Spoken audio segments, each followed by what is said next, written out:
Mr. Abdelaziz for his statement. I now give the floor to the representative of the Syrian Arab Republic. Shukran. Thank you, Madam President. Every day, we continue to witness further aggression by Israel, pushing our region to unprecedented levels of tension and instability. Israel is committing massacres against civilians in occupied Palestine. It continues to implement its policies of settlement, Judaization, blockade, arbitrary detention, forced displacement, and racial discrimination in the occupied Arab territories, including the Syrian Arab Golan. Israel also continues to escalate its military attacks on Syrian territories, infrastructure, and vital facilities. The Syrian Arab Republic condemns in the strongest terms the ongoing Israeli occupation of Arab lands. We strongly condemn Israel's practices against Arabs in Palestine and the Syrian Golan. Such practices represent a grave violation of the international law, the international human rights law, and the international humanitarian law.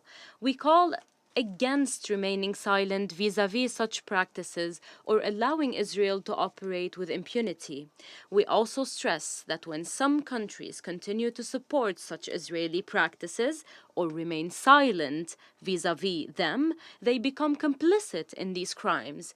This unveils the despicable double standards they follow. The Syrian Arab Republic reaffirms its support for the brotherly Palestinian people in their struggle to liberate their occupied land, establish their independent, sovereign state with Jerusalem as its capital, and guarantee the right of Palestinian refugees to return to their homeland, in line with the international law and relevant UN resolutions. We reaffirm our support for Palestine's decision to obtain the long-awaited full membership at the United Nations and request some members of the Security Council not to obstruct this decision. Madam President, the occupied Syrian Golan is in the heart of every Syrian. It is our inalienable right to recover it in full until the lines of June 4th, 1967. This right is not subject to bargaining or pressure. It is an imprescriptible right guaranteed by international law and relevant UN resolutions, especially Security Council Resolution 497 of 1981. To those who have missed no opportunity in the last few months to lecture us on the need to respect the UN Charter and the resolutions of international legitimacy, we would like to ask you, why did you not raise your voice against Israel's continued occupation of the Syrian Golan since 1967? Why did we not see you so enthusiastic in rejecting Israel's decision to annex the occupied Syrian Golan and impose its laws on it? And why do you fail to call upon Israel to implement Resolution 497, which considered its annexation decision null and void and with no legal effect? Or is the call by some countries in this Council to respect the Charter and implement Security Council resolutions is just an approach subject to selectivity and double standards? Madam President, the Israeli occupation authorities in the Syrian Golan have been committing, since 1967, the most heinous, systematic, gross violations of the human rights law and the international humanitarian law. Furthermore, Israel keeps on adding new chapters to its violations. Since the beginning of the terrorist war on Syria in 2011, Israel has been supporting terrorist organizations, primarily ISIS and Al-Nusra Front, which is affiliated to Al-Qaeda. Israel has recently resorted to systematic and deliberate targeting of civilian facilities, including civilian ports and airports,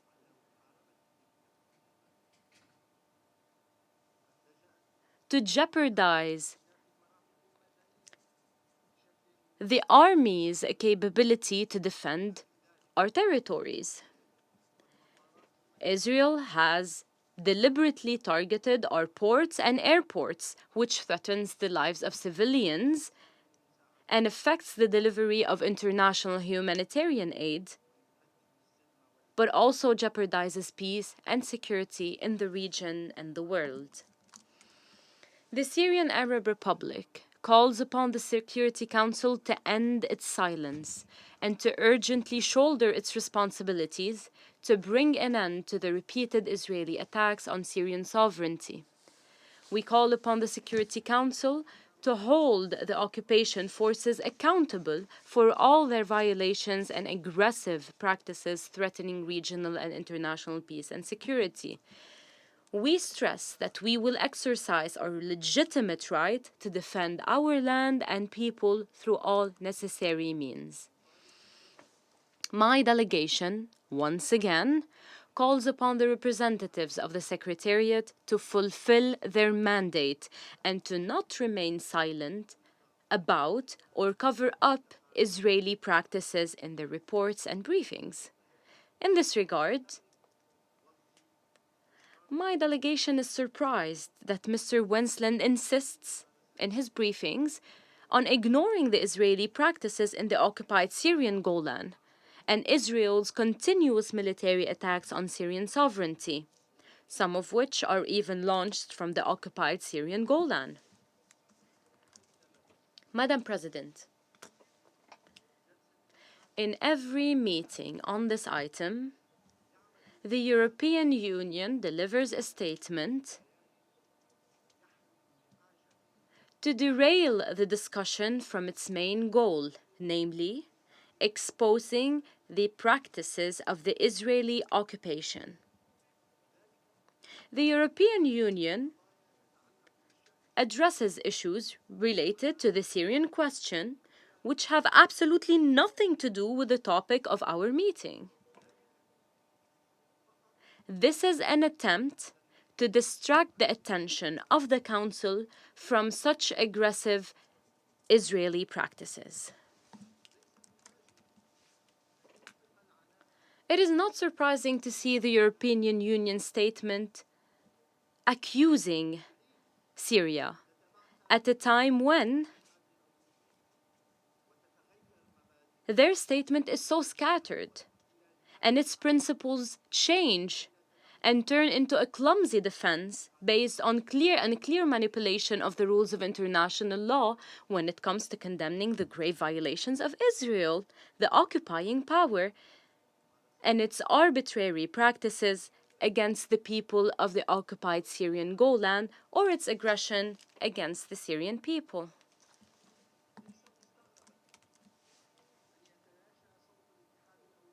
It is therefore not so surprising to hear the voice of the European Union fade away when it comes to condemning the repeated Israeli attacks on Syria's sovereignty and its vital civilian facilities. These attacks represent a clear violation of the UN Charter and relevant Security Council resolutions. While the voice of the European Union is only raised to confirm its determination to extend and expand its illegal and inhumane economic blockade, its collective punishment of the Syrian people, and its quest to prolong the crisis in Syria, in complete disregard of the catastrophic negative impacts of its coercive measures. The European Union continues to disregard the repeated calls from the UN Secretary General to lift or mitigate such measures. It is so shameful to see that the European Union insists on imposing its political conditions on humanitarian and development work in Syria, impeding early recovery efforts and the promotion of Syrian resilience. It deprives them of a dignified life, prevents the displaced and refugees from returning home, and pushes further Syrians to displacement and migration.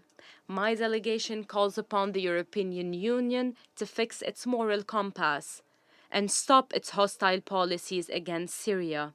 We call upon the European Union to lift its measures that punish Syrian people. Thank you, Madam President.